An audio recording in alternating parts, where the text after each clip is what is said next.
Hey YouTube, Juan here doing a second video. Hopefully you guys can hear me better on this one. So it's Monday, February 11th, 2 p.m. So what's been going on so far? Winter storm blizzard Nemo hit us, but we were all right.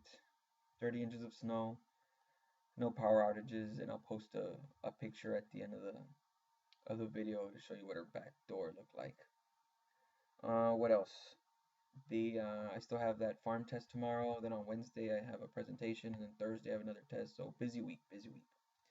Now someone on YouTube posted a question. I think that was a good topic to make a video on, and that was on GPA and ICU experience. So GPA, my GPA was a 3.3.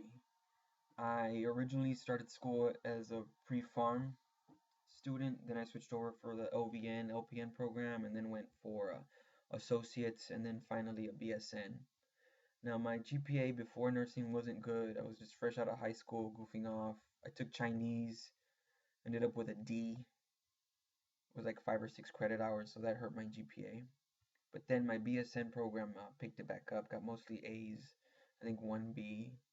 So if you're on that same boat where you have an associate's and you're looking for a BSN, my advice is don't go for an expensive one. Like I know the University of Phoenix, someone told me it's like 30K, so just watch out for that. And also, don't look for an extremely challenging one that'll try to make you the best charge nurse, because you're looking for one that you can get good grades and get your BSN at the end, and then apply for a CRNA program. If you already have your bachelor's and are looking for a GPA booster, my recommendation is look into community college. You might also look into a few classes. These are the classes that I tell um, students interested in going to CRNA school to take. Or you might even want to take these like even now that you're in and you're about to start the program, these would be good classes to take to before the program starts. Um, Human physiology. If you can find a human physiology course, that will help you a lot. If you can't find human phys, anatomy and physiology are great as well because they will come in handy. Also, I know some schools have an organic or biochem prereq. From my experience, I did organic chem, but from my experience, I think biochem will help you a whole lot more. I mean, in the first in the first two tests of physiology, it didn't have a lot of biochem in it. So, and I mean, it is very doable. The material's there to study, but if you already have biochem as a background, you'll do a little bit better.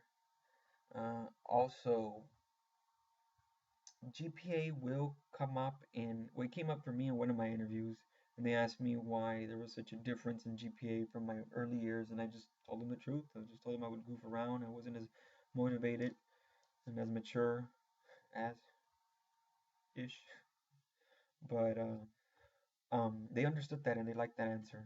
So just keep that in mind. But usually once you get an interview, that kind of goes to the back and they focus more on you.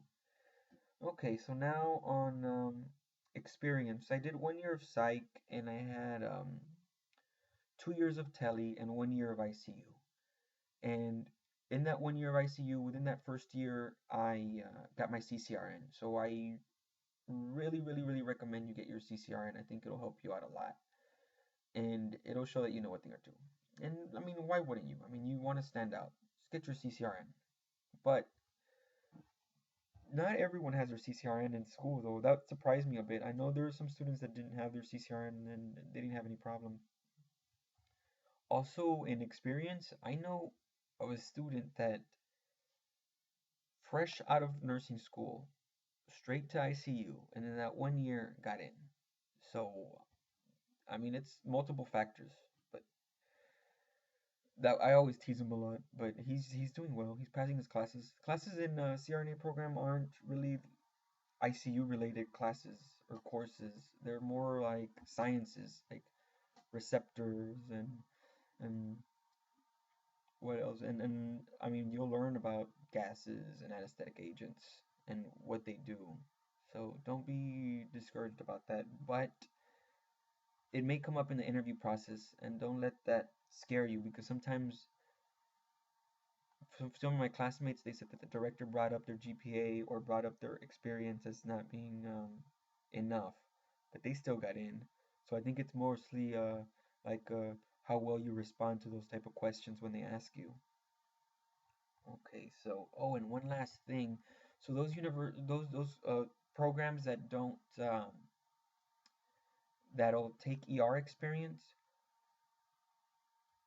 find out more about the clinical side, because some hospitals will not allow students to come in unless they had ICU experience, but the program will allow them. So you may get into this program, but you may not do the clinical rotation that everyone else is doing because you didn't have your ICU experience. Instead, you might have to be rerouted to another clinical site. So research that if in case you guys don't have your ICU experience or and are still interested in applying. So that's it. I really want to make my videos short. I don't really want them to go too long. So I'll do a few more later on especially when you're applying, like your letters of recommendation, make sure those are good because I I heard some stories, and also like your finances and also relocating. Your doors will open a lot more if you relocate. Um, and also some more like interview process and family, because I brought my family with me, and we have a 15-month-old, so these things are very doable. All right, so I went over my time period that I've allotted myself, and I will now post a picture of little Ziggy um, during this storm. All right, well, thanks for watching. Spread the word, and I'll post more videos when I can. Thanks.